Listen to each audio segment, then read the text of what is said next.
நம்ம வாழ்க்கையில சில நேரங்கள்ல வாழ்வா இல்ல சாவா, இல்லனா இந்த முடிவை எடுத்தா வாழ்க்கை மாறுமா இல்ல சீரழியுமான்னு தெரியாம மனசுக்குள்ள மிகப்பெரிய புயல் அடிக்கும்.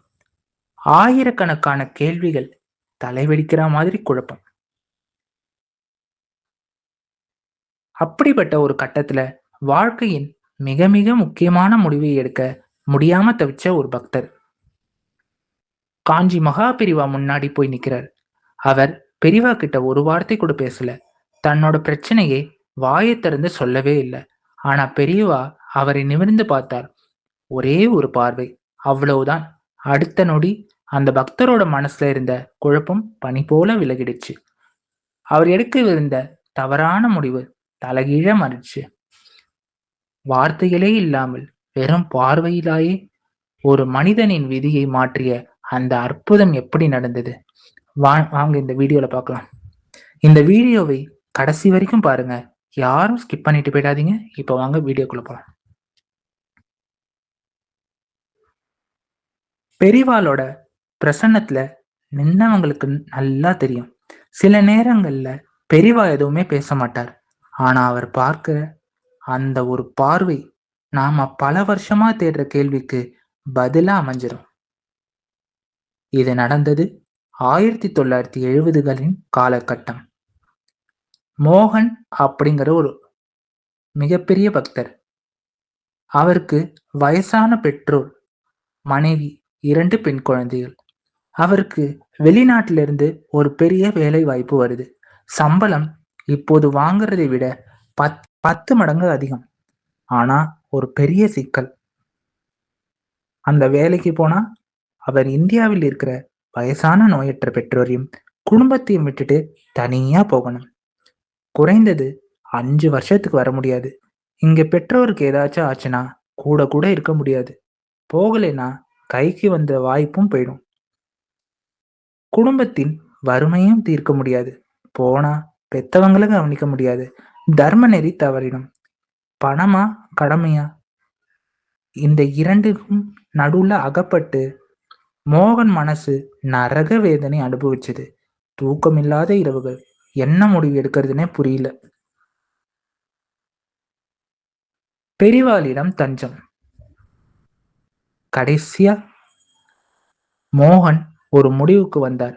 மகா பெரிவாளை தவிர எனக்கு வேற யார் வழிகாட்ட முடியும்? அவர் என்ன சொல்றாரோ அதை அப்படியே கண்ணை மூடிட்டு கேட்டுட வேண்டியதுதான் அப்படின்னு நினைச்சு காஞ்சிபுரத்துக்கு ஓடி வந்தாரு. அன்னைக்கு மடத்துல பயங்கர கூட்டம். பெரியவா ஸ்ரீகாரியம், மடத்து வேலைகள், பக்தர்கள் பிரசாதம்னு பரபரப்பா இருந்தார். மோகன் வரிசையில நின்னார். மனசுக்குள்ள ஒரே ஜெபம். பெரியவா, நான் வெளிநாட்டுக்கு போகவா வேண்டாமா? எனக்கு ஒரே ஒரு வார்த்தை வழிகாட்டுங்க. வரிசை நகர்ந்தது. மோகன் பெரிவாளுக்கு முன்னாடி வந்து நின்னாரு. வார்த்தைகளற்ற அந்த ஒரு பார்வை.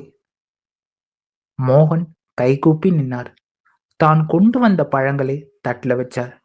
பெரியவா கிட்ட தன் பிரச்சனையை சொல்ல வாய் திறந்தார். ஆனா பெரியவா யாரோ ஒரு முக்கிய பிரமுகர்கிட்ட பேசிட்டு இருந்தார். மோகனை கவனிக்கவே இல்லை. சில நிமிடங்கள் சென்றன. மோகன் மனசு லேசா ஏமாற்றம்.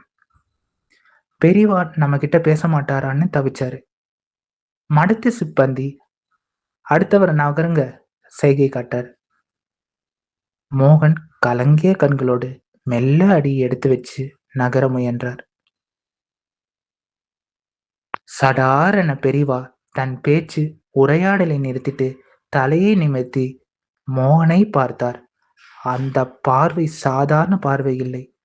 பெரியவாளின் அந்த கருணை நிறைந்த ஆழமான கண்கள் மோகன் கண்களை ஊடுருவியது. 20 அல்லது 30 வினாடிகள் பெரியவா எதுவுமே பேசல. உதடுகள் அசையல. ஆனா அந்த பார்வையில் ஒரு மின்னல் பாய்ந்தது போல இருந்தது. அந்த பார்வையிலேயே மோகனுக்குள் ஏதோ ஒரு அற்புதம் நடந்தது. மாறிய முடிவும் புரிந்த உண்மையும்.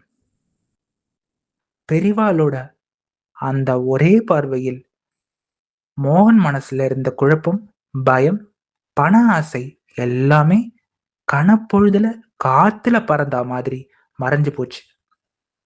அவருக்குள்ள ஒரு அசைக்க முடியாத தெளிவு பிறந்தது.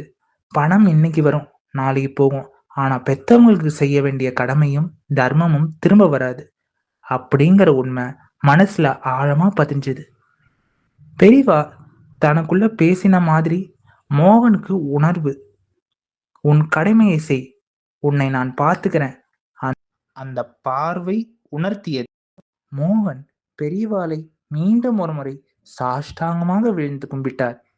பெரியவா மெல்ல புன்னகைத்து ஒரு மாம்பழத்தை எடுத்து அவர் கையில் பிரசாதமாக கொடுத்தார். வெளிநாட்டு வேலையை மறுத்துட்டு இந்தியாவிலேயே இருக்க மோகன் உறுதியான முடிவு எடுத்தார். அடுத்து நடந்தது மிக முக்கியமானது. மோகன் வேண்டாம்னு சொன்ன அந்த வெளிநாட்டு கம்பெனி அடுத்த 6 மாதத்துல மிகப்பெரிய நிதி நெருக்கடியில சிக்கி மூடப்பட்டது. அங்கே வேலைக்கு போன பல பேர் சம்பளம் இல்லாத சொந்த ஊருக்கும் வர முடியாம நடுத்தெருவுல நின்னாங்க. அதே நேரத்துல இந்தியாவில் தங்கிய மோகனுக்கு உள்ளூர்லயே ஒரு நல்ல கம்பெனில உயர் பதவி கிடைத்தது. பெற்றோரையும் கடைசி வரைக்கும் நல்லபடியா பார்த்துக்கிட்டாரு. பாத்தீங்களா, பெரியவா அன்னைக்கு வாயை திறந்து போகாதுன்னு ஒரு வார்த்தை கூட சொல்லல. ஆனா தன்னோட ஞான பார்வையிலேயே மோகனுக்கு வாழ்க்கையை காப்பாற்றினார். நம் வாழ்க்கையிலையும் பல நேரங்கள்ல என்ன பண்றதுன்னு தெரியாம தவிக்கும் போது பெரியவாளின் திருவுருவ படத்தை ஒரு நிமிஷம் அமைதியா உற்று பாருங்க. கண்டிப்பா உங்க மனசுக்குள்ள ஒரு தெளிவும் சரியான பாதையும் கிடைக்கும். இந்த பதிவு உங்க மனசுக்கு அமைதியை தந்திருந்தா லைக் பண்ணுங்க, உங்க நண்பர்களுக்கும் ஷேர் பண்ணுங்க. ஹரஹர சங்கர, ஜெய ஜெயசங்கர, காஞ்சி சங்கர, காமகோடி சங்கர. ராம் ராம் பெரிவா சரணம், ராம் ராம் பெரிவா சரணம், ராம் ராம் பெரிவா சரணம். இந்த மாதிரி நம்ம சேனல்ல வீடியோஸ் பார்க்கணும்னா நம்ம சேனலை லைக் பண்ணுங்க, சப்ஸ்கிரைப் பண்ணுங்க, ஹைப் பண்ணுங்க, பெல் ஐக்கானை கிளிக் பண்ணுங்க. பெரிவாளோட ஆசீர்வாதமும் பெரிவாளோட அருளும் எப்போதும் எல்லோருக்கும் இருக்கும். நன்றி.